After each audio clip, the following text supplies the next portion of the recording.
What's up, YouTube? So I know Dick Gregory was a comedian, but I don't know any of his stand up. So I figured let's do a blind reaction to one of his stand ups and see how it is. I mean, I know him as a commentator or like a political activist, but I don't know him as a comedian. I mean, I know he was one, but I never heard any of his jokes.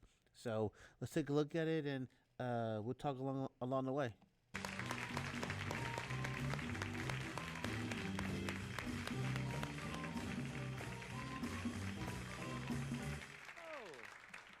Oh, wow, wow. Y'all sure look good. Thank you very much. And Tony, it's nice being with you. I, He w- looks so young. I was Wow. late getting here. I, uh, I had to fly to Chicago. I have a strange cousin that lives in Chicago that once a year, he never tells me till a week before time, once a year he takes a day to go out to the cemetery and visits his wife's grave. And he always wants me to go with him. And when he go visit his wife's grave, he's not like most guys that visit their wife's grave and put flowers on it. He go out and lay another ton of dirt on it. I never Dang. realized how much he hated her till when we went to the cemetery the first time. The first time in my life I seen somebody at the cemetery tip the grave digger. Right. Wow. And I like Chicago. I used to live in Chicago. I don't live there now. But Chicago is a strange town. It's like people's uptight because, you see, living in Chicago, you have to live with the thought that Mrs. O'Leary's cow burnt that whole town down to the ground. I mean, can you imagine living in a city where a dumb cow have wiped it out?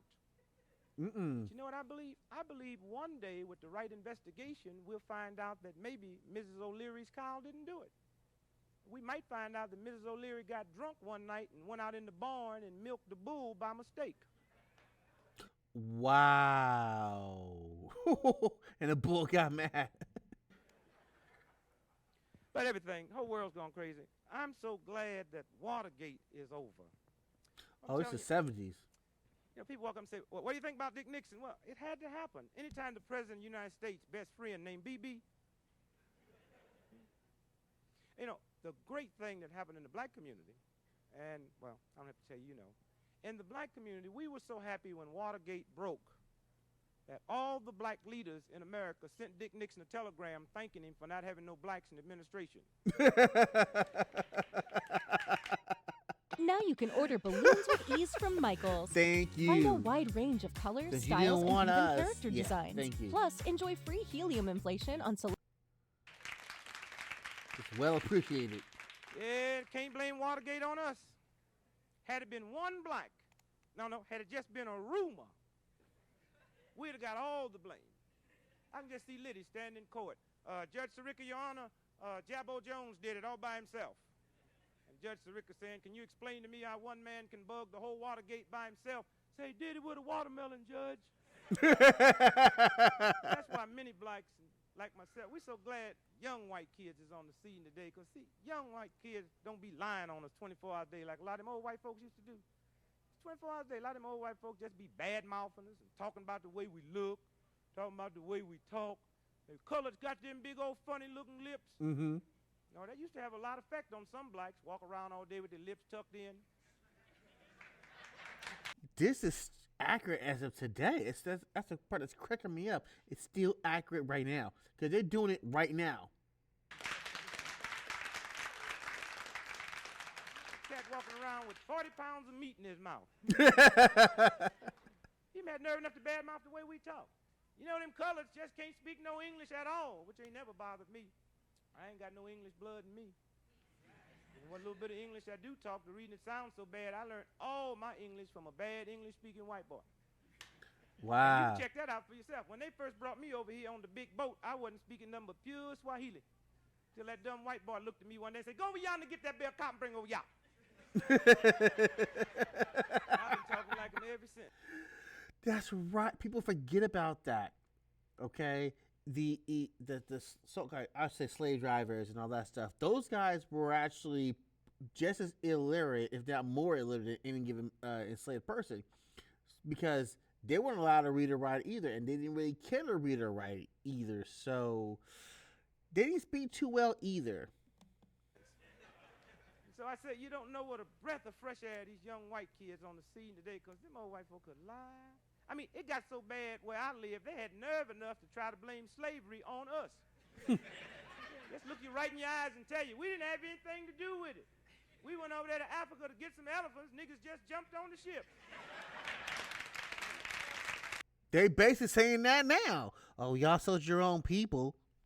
Like, well, who bought them? You know? I can just see that now. Take me, Guama. Get back, boys. Elephants we want. Oh, Guama, take me. All right, boy, if you insist, get up on the boat. Anything else you want me to do for you? Yes, to put a chain around my leg so I won't slip off. I don't know. Whole world gone crazy. I'm so glad the CIA is getting exposed for all that wiretapping and bugging and you see. Yeah, they got exposed, sure, but they still in business 40 years later. Every government agency in this country taps my phone. I got so many government agencies laying in my bushes with tape recorders. I had a friend of mine came by my house one day and said, hey, man, you got bushes look just like feet. I said, I got some bushes I'm going to cut one day, too. Yeah, you know, I can always tell when the CIA is in the audience following me. It's always the young cat with the brand new beard, price tag hanging down. They are so stupid. That's why they keep getting caught. And everybody, everybody wonders, well, why don't you do something about them tapping your phone? Dig. Anytime the government's tapping your phone and you know they tapping it, you can have more fun with them than they can have with you. Yeah. Yep. Like when I leave this show, I'm going to go to the phone, call my wife long distance. When she pick up the phone, I'm going to read the alphabets off to her backwards. Yeah, that's right. That's right. They'll be up for 4 days trying to crack that code. Hey, they plotting something big. I don't know. My lawyers really get uptight. They say, why do you do this? I mean, why do you let them tap? I say, it don't bother me. Now, I explained this on a talk show that the CIA was tapping my phone. And the cat got very uptight. He says, Mr. Gregory, I defy you to accuse the United States government, the CIA, of bugging your phone. What evidence do you have? I said, what evidence is my phone? He said, you have to have hard evidence to get on a nationwide television show and accuse the government of tapping your phone. Now, what evidence do you have? What day did you find out your phone was tapped? I said, one day I got ready to call my brother and picked up the phone. He was already on the line. Oh, boy. Is that how that shit works? And he ain't got no telephone. That wasn't enough. The guy still looked at me and said, that's not enough evidence to accuse the United States government of tapping your phone. Now, withdraw that statement or show me hardcore evidence. I said, I'll give it to you. I know the government's tapping my phone. Anytime a black cat in America can owe Bell Telephone $12,000 and they don't cut the phone off, it's tapped. Hey, real talk. $12,000 back in the 70s? Wow. I mean, okay, I know he's exaggerating, but that's a lot. Yeah, they would have cut that off. So, yeah, he's getting tapped. And they were tapping all kind of black movies back then. The whole world's crazy. Things are getting bad. Oh, y'all had a big old meal for Christmas and had 7 courses. I hope you got a picture of it. And no, things is the economy's bad. I mean, I can tell things is bad because I travel a lot every day and getting on planes, and a lot of them business executives be talking to me, and you can tell things is bad. And you be sitting on a plane, the white cat run over to you and say, how you doing, my brother? All it wants is our country now. Yeah, it ain't never been our country. Our economy. I said, well, I'm doing all right. Just trying to get me a little sleep. He said, how can you sleep during these trying times? I said, like what? He says, well, all this have to affect the black community. I said, like what? He said, like the tight money. I said, man, we didn't have none of that when it was loose. Hey, real talk. We still ain't got none 40 years later. later. High interest rate. I said, how high did it go? He said 12.5%. I said, we wondered when it got so low. In 1949, they charged my mother 57% interest on a television set with the knobs missing. I don't know. But when you can tell things is bad? You know why you can tell things is bad? Because the older folks have stopped lying to the kids. Yeah, you dig it? You don't see no old folks in America running around talking about the good old days. Now it look like they're coming back. Yep, now I gotta keep it real now. I'm 43 years old. I remember those good old days. Only thing good about the good old days was they left. Yeah, boy, when I was a kid, we were so poor and hungry and raggedy. Best day we had in my house was Halloween. That's the day you could wear your natural clothes and everybody thought you was dressed for the occasion. Wow. Oh, yeah. Woo, But look at Richard, got on shoes, look just like feet. And look at the cost of living. Food's so high, darn near cheaper to eat money. That's right. Man, is that not what's happening right now? I went to the supermarket with my wife 3 weeks ago. We shopped, checked out, clerk figured it up. So that'd be $85. I paid him. He looked at me right now, telling me, where you want me to put the groceries? I said, put them right here in my pocket. And can you believe the price of sugar? Have you checked out sugar?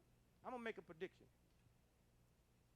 Sugar is so high that I predict if sugar keep going up in the next 18 months, the way it did the last 12 months, I predict that guys that's pushing dope today will stop pushing dope and start pushing sugar. So sugar prices spiked? I wonder why. I wonder, does it have something to do with Haiti or anything like that? Like, why did it spike? Can you imagine living in a society with sugar pushers? Can you imagine all them sugar junkies out on the corner with a cup of coffee trying to get a fix? Yo, that would happen right now. It really would. Can you imagine we'll have to have an all-new police department? Can you imagine cats being hired and call themselves sugar busters? Now, that's not funny because here's a change you have to make. You know the narcotic squad today have sophisticated means of busting narcotics. Do you know they have dogs that sniff out marijuana? Now, you know dogs can't smell sugar, so they'd have to get cockroaches. Can you imagine the cat standing on the corner and they think he's a sugar pusher and they lay 5 cockroaches on him? But you could always tell the sugar pushers standing on the corner because those be the cats standing out there with a can of Black Flag hanging out their pocket.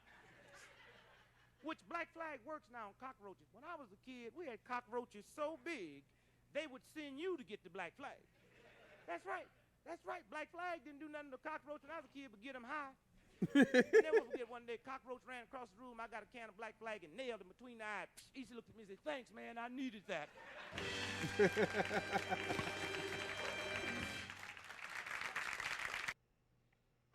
Yo, that was a good little time, man. He was pretty damn funny back in the day. Let me know what y'all think.